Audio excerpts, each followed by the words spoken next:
Actually, I first found out, like every other Minnesota Public Radio member, that the orchestra was going to South Africa. I think at a public announcement, I read it in a press release or in a blog post, and I thought, I want to go. And I think I can be useful in a genuine way.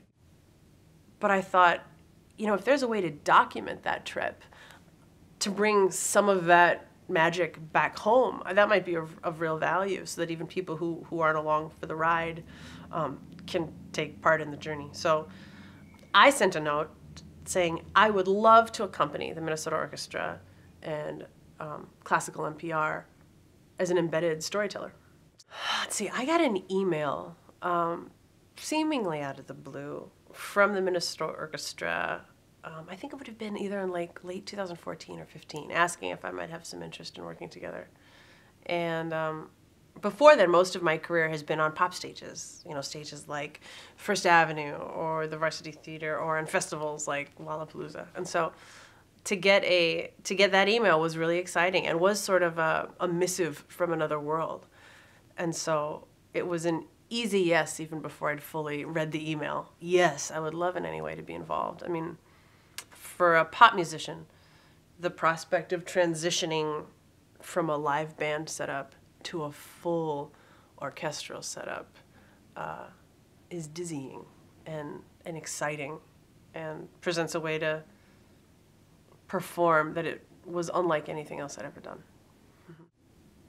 Traveling to South Africa was a really special trip for me, in part because of all of the extra and cultural context in which those concerts existed. The way that South Africans talk about race blew my mind. I hadn't realized even how many conversations I didn't engage in because I was afraid of doing it wrong. So to hear these really frank and open conversations between South Africans about their race struggles made me want to be braver in my own conversations. And I'm really dessert motivated, so I was also excited by the amarula, which is like kind of like a Bailey's Irish cream. It was so good. And as a kid, I wouldn't eat my beans because I didn't like how they tasted. And there's this stamp, this entree in South Africa that I remember trying to empty into my carry-on bag to take home with me. The food in South Africa was amazing. And there's also just sort of a performative hospitality and personability, at least in the hosts with which I was staying, that reminded me a little bit of the Puerto Rican side of my family. There's hey, come on in, let's talk it out, let's figure it out, let's play some music, or do you want a glass of wine? Let's have a conversation. It was an easy place to feel welcome, even from really far away.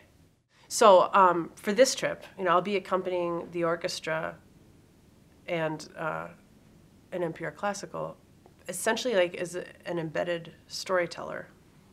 So my role won't be an on-stage role, but I'm hoping to provide a glimpse for everybody who's not going on this trip of what the South African experience is like, not in big, broad, Wikipedia strokes, what's the capital, what's the climate, but what is afternoon coffee like, or what is traffic like, to provide little daily snapshots, both in photographs and in prose, that can provide an impression of what's on the ground there in South Africa, and what the orchestra is experiencing as they enter these new rooms and maybe a different musical cultural space, and play with new collaborators too. So I'm going to be looking for moments at a human scale that I can share. The coverage that I'm hoping to provide is daily and driven by the personalities who play for the orchestra, as opposed to doing an enormous, arcing narrative that contextualizes our two countries. I'm hoping to provide kind of short stories that help explain the dynamic between individual players. That's what I like in reading and in essays and in storytelling. So snapshots, both in pictures and in words. And I'll be doing that across mediums. So if there's someone who checks Twitter more regularly, I'll be there. I'll also be on Instagram, and we'll be doing some longer posts as well. But people can kind of follow along, to see what that journey is like. And I'll be tweeting under a hashtag, Dessa, is my name, Dessa in S Africa. So people can click on that hashtag and then see kind of a quick impressionistic film strip of what the trip has been like in real time.